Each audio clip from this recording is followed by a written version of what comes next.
Amis internautes, bonjour, bonsoir, hein, toujours pareil sur internet, l'espace-temps, un espace... allez, ferme-la. Alors, je suis là. Hein, vous l'avez vu, je suis là, il y a un peu de soleil, là, non, c'est bon. Non, ça va, malgré une volonté farouche, hein, j'ai un vent contraire extrêmement fort. Au niveau de la haine, là j'ai une haine force 6-7 sur l'échelle de Forisson, comme on dit. La tournée se passe super bien. Génial. Ben regardez.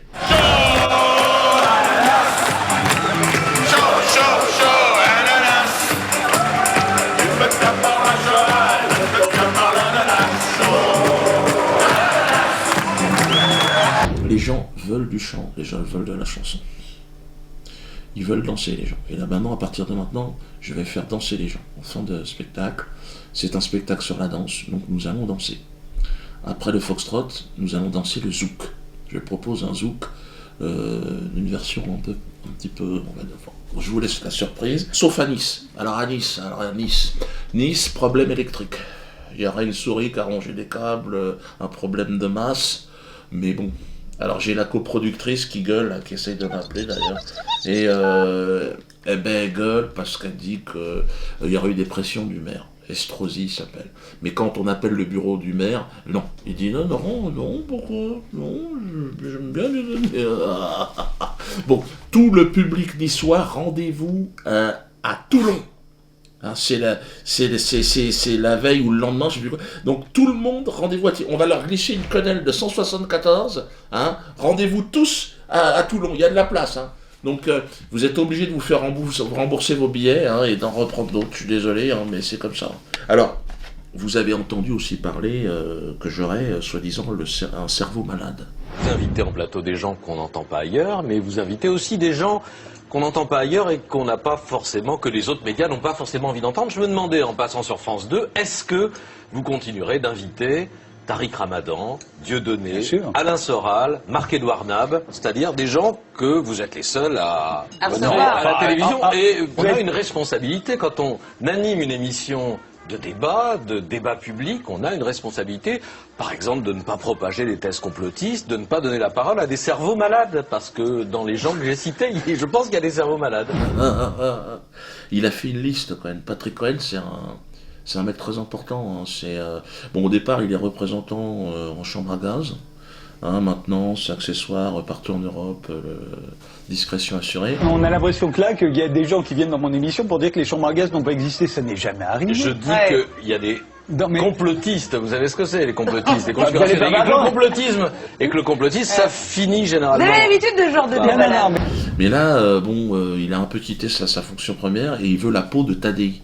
Il s'est fixé une mission de faire virer Tadei de service public parce qu'il lui reproche d'inviter des non-juifs, sans autorisation. Donc là, lui, il a dit non. Hein. Alors Tadei a dit merde, j'avais un tampon de la Poste. Il dit non, ça suffit pas la Poste, qu'est-ce qu'on a à foutre de la Poste? T'es où, toi? Chacun a le droit de penser ce qu'on veut, mon Patrick. Non. C'est un sans-poilu qu'on appelle. C'est en ligne directe avec Ratatouille. Et c'est Ratatouille premier. Et l'autre bouffeur de camembert, bouffeur de clacos, là, il a envie, il a dit qu'il fallait m'éliminer que j'étais un personnage extrêmement marginal. Et qu'il fallait pas m'inviter. Ah, il est scandalisé. Parce que Schneiderman lui a dit ne pas inviter Dieudonné sur un plateau serait une faute professionnelle. Écoute-le. Ce matin, dans l'IB, il y a une chronique de Daniel Schneiderman qui s'appelle La liste de Patrick Cohen, qui serait une liste noire à France Inter. Tariq Ramadan, Dieudonné, Alain Soral, Marc-Édouard Nab, interdit d'antenne. Mais non, mais il n'y a pas de liste, parce que ces gens-là, je n'y pense même pas. Enfin, moi... dans ce métier, on entend beaucoup de choses, hein, mais penser qu'un jour, on pourrait écrire que ne pas inviter Dieudonné sur un média grand public, c'est une faute professionnelle. Une faute professionnelle, c'est ce que dit Daniel Schneiderman. C'est hallucinant. Mais on débat de quoi avec Dieudonné? On fait un débat sur quoi? Est-ce que les chambres à gaz ont existé? Est-ce qu'il y a un complot sioniste juif qui dirige le monde? Et on met un rescapé d'Auschwitz en face, et puis on fait un débat avec Dieudonné? Enfin, mais de quoi on parle? Alors, il voulait me foutre face à un déporté. Je veux pas, moi, ça va pas ou quoi? Je vois pas ce que je pourrais dire à un déporté, moi. Si, il peut peut-être me donner des tuyaux pour passer à la télé. Non, c'est vrai, ou gratter une subvention, peut-être il a des conseils. C'est bizarre d'ailleurs de la part de Schneiderman qui m'était rentré dans la gueule, l'autre. Je comprends pas pourquoi aujourd'hui il change. Là, il veut m'inviter, l'autre. Alors, ce postulat de dérapage, clairement posé par Maya, et l'absence de Dieudonné en plateau pour s'en expliquer, ont choqué un téléspectateur internaute, noir lui-même, dit-il, heurté que vous, comme les autres médias, ayez choisi de boycotter le principal intéressé, ainsi éviter une discussion et en fait botter en touche sur des sujets qui fâchent. Alors que, rappelle-t-il, le principe de votre émission est de prendre de la distance par rapport à l'info et de ne pas aboyer avec les loups, c'est sa formule, je la lui laisse. Alors vous lui avez répondu directement sur le forum, vivement même, qu'à votre avis, il est plutôt de salubrité publique d'oublier Dieudonné, à qui, selon vous, les médias accordent trop de place. Et on vous a d'ailleurs fait remarquer après que c'était pas à Ressur'Image de déterminer ce qui relève de la salubrité publique et que cette expression relève plutôt dénote un esprit de supériorité. Moi, je suis vraiment dérangé aujourd'hui, je suis vraiment gêné parce qu'on est arrivé à un moment, là, il y a, j'ai toute la fine équipe au cul, hein. Parce que Patrick Cohen, il a rappliqué tout l'état-major. Donc j'ai même la vieille, la vioque, la Anne Sinclair. Elle est pas contente, elle me crache à la gueule. J'ai tout. Hanouna, je le connaissais pas, l'autre. Je sais pas s'il vend des moquettes ou je sais pas ce qu'il fait, lui. Ou des jeans. Et il dit il veut la mort de Tadei, lui aussi. Ce soir ou jamais, ils disent juste jamais. Arrêtez, et puis c'est pas non mais vrai, juste, je ça. voudrais juste vous dire quelque chose, parce qu'on a laissé cette émission le temps de s'installer. Ça fait 5 ans qu'elle existe, les gars. Arrêtez de me dire qu'elle a marché. Mais arrêtez. Comment il peut le fidéliser? Pour éclairer un petit peu le téléspectateur, ça n'a jamais marché sur France 3. Arrêtez de me dire que ça marchait. Ça faisait au mieux 7% de part de Mais marché. vous pouvez pas laisser Arrêtez une de dire émission que ça marche. intelligente une fois dans le BAF. Non, et en plus, Mais 7%, c'est une catastrophe. Mais Cyril, Arrêtez, c'est une catastrophe. Ça n'a jamais marché, oui. Et il y a Patrick Timsit, il m'avait comparé à Hitler. Vous serez, si vous allez voir le spectacle de Dieudonné, entre Alain Soral et Forisson. Donc vous serez dans la ligne. Donc renseignez-vous. Moi je suis un culte, mais regardez votre culte. Non mais googlisez, vous verrez. Et là c'est justement Dieudonné était formidablement drôle. Dieudonné a tué un comique qui est Dieudonné pour être aujourd'hui le Dieudonné qui malheureusement, même s'il est drôle sur scène... Aujourd'hui il est drôle. Oui, il est drôle, mais sauf que... Ces blagues n'ont rien à voir avec ses amitiés négationnistes. Ses positions racistes et politiques. Oui.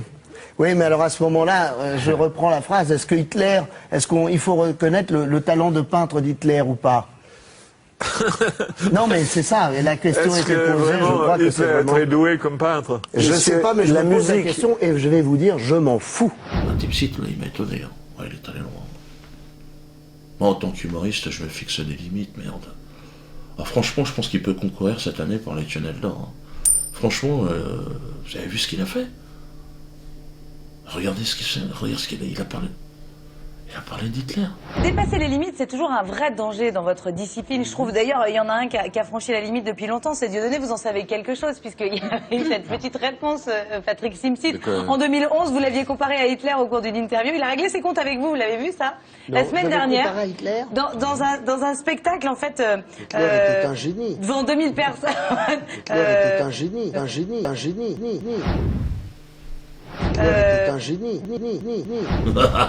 Et personne ne rigole. Et les gens sont choqués. Pour moi, Patrick Timsit, c'était Fifou.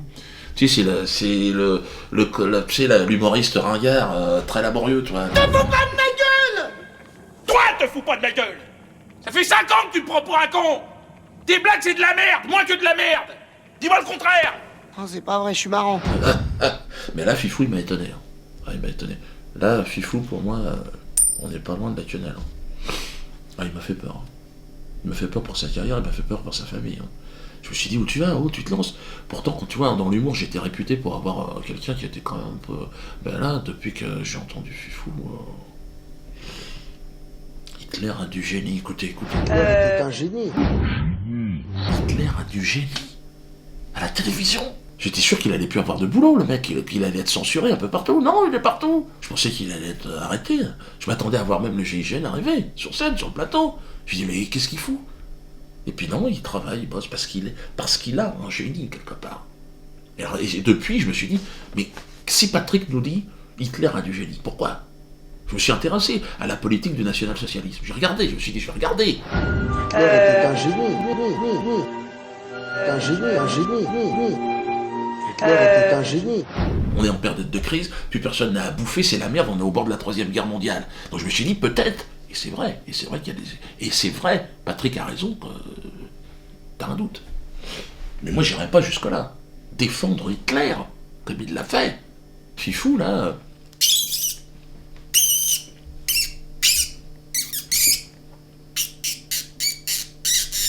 C'est-à-dire que là, il explose les plafonds, là-bas, il s'est déboîté un ressort. On est où, les gars, là-haut, Patrick? Et là, toutes les associations, vous avez vu, non, ils la foutent, oh, on s'en fout, ça. Mais bon, vous imaginez, regardez toutes ces images des camps de concentration, tout ça. Il y a eu des problèmes quand même. Est-ce qu'on peut dire aujourd'hui que Hitler, regardez... Hitler était un génie. Un génie. Un génie. Hitler était un génie. Un génie. Un génie. Voilà. Patrick, regardez encore ces images. Hitler était un génie. Un génie. Un génie. Hitler était un génie. Un génie. Un génie. Hitler était un génie. Hitler était un génie. Un génie. Un génie. Hitler était un génie. Arrête, enlève ces images. J'ai envie de...